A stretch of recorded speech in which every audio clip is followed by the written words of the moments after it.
For me, the biggest problem facing the planet is energy. How are we going to find enough energy without warming up the planet so much that we destroy our environment?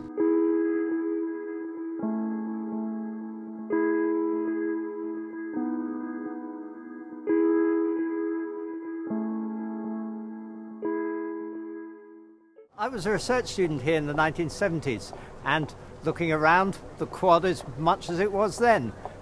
No big changes, the trees have grown up, but there's one thing that has changed, and that's the air we breathe. The air here in Newcastle has changed.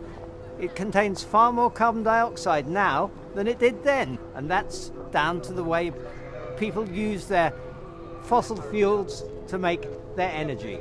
So the one source of energy that is abundant across the developed and the developing world is the sun's energy. We need to learn how to use more of the sun's energy to generate both our electricity and our fuels. We use the sun's energy already to generate some of our electricity, but I look at plants and think that if the plants can convert the sun's energy to fuels that they store as starch, why can't we do that too? If we look back at the Royal Society journals, we find Jim Barber in 2007 describing in intimate detail how plants use the sun's energy to generate oxygen from water. He also shows how we might learn from the plant's mechanisms how to do our own artificial version of photosynthesis in the lab. I take inspiration from that and from his own mentor, George Porter, the Nobel Prize-winning photochemist who set about measuring the first steps of photosynthesis with the aid of laser flashes lasting a millionth of a second. Back in 1978, Porter wrote in the Royal Society journals on the possibility of using the principles of natural photosynthesis to teach us how to do artificial photosynthesis. So I'm here to catch up with Libby Gibson. Libby was a research student with me, but she's now moved to Newcastle and she's setting up her own lab to do work on this very subject. So we're using chemistry to convert sunlight into electricity. And all of our work's based on dye-sensitized solar cells. So these are different from the conventional crystalline silicon panels that you may be used to seeing on rooftops.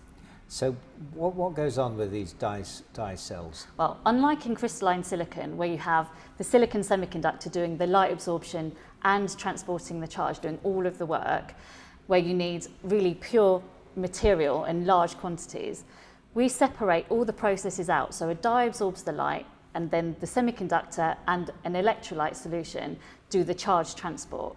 So this means that we can use less amounts of materials and less pure materials to do our work. But it sounds much more complicated than the silicon, with all these different components to get going. Yes, but that's what makes the field so interesting, that you can have so many different components and then tune each to have different properties to hopefully improve the efficiency, but also to suit to different applications. So we've opened up new opportunities for different applications of solar energy. So what can you do with the solar energy that you couldn't do with that silicon panel that I have on my roof? So the problem with silicon panels is that you need direct sunlight. So they work best on a sunny day at lunchtime. But light isn't direct. You can see in the room it's diffuse and scattered off objects. So by using semiconductor crystals that are nanoscale, nanoparticles, we can collect light in all different orientations, so in all different types of light conditions, even indoors if we want to.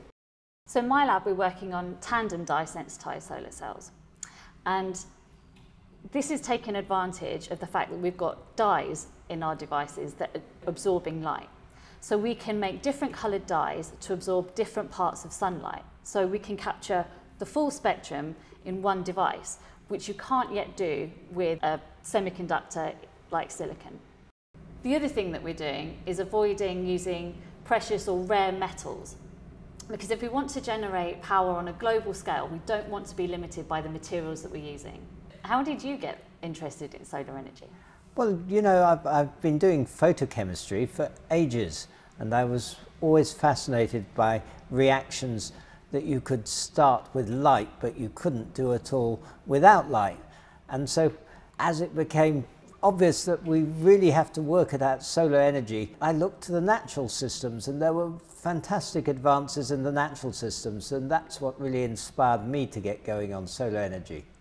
It also reminds me about the greenhouse effect. It was around the same time that Arrhenius, a Swedish chemist, got his ideas about the greenhouse effect and carbon dioxide and the climate.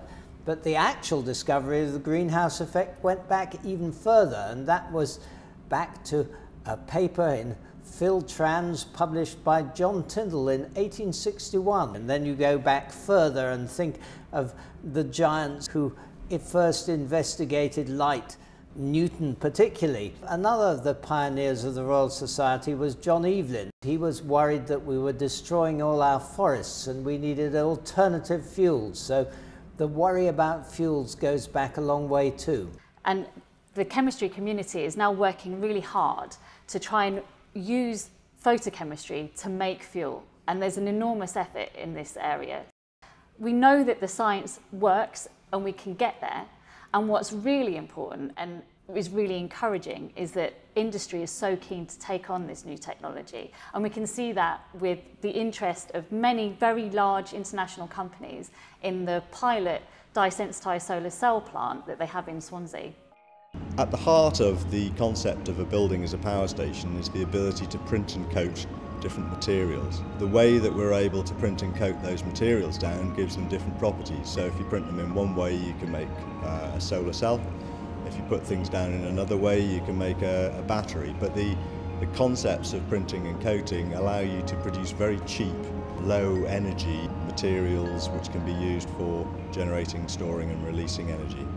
So I'm optimistic that we can find a solution to producing power on a global scale and without being limited by the availability of the materials that we use. But what about you? Well, I think it's incredibly important that we put maximum effort into this. We need lots of scientific effort to do it. We've got to really push hard on the solar fuels and the solar electricity if we're going to have enough renewable energy.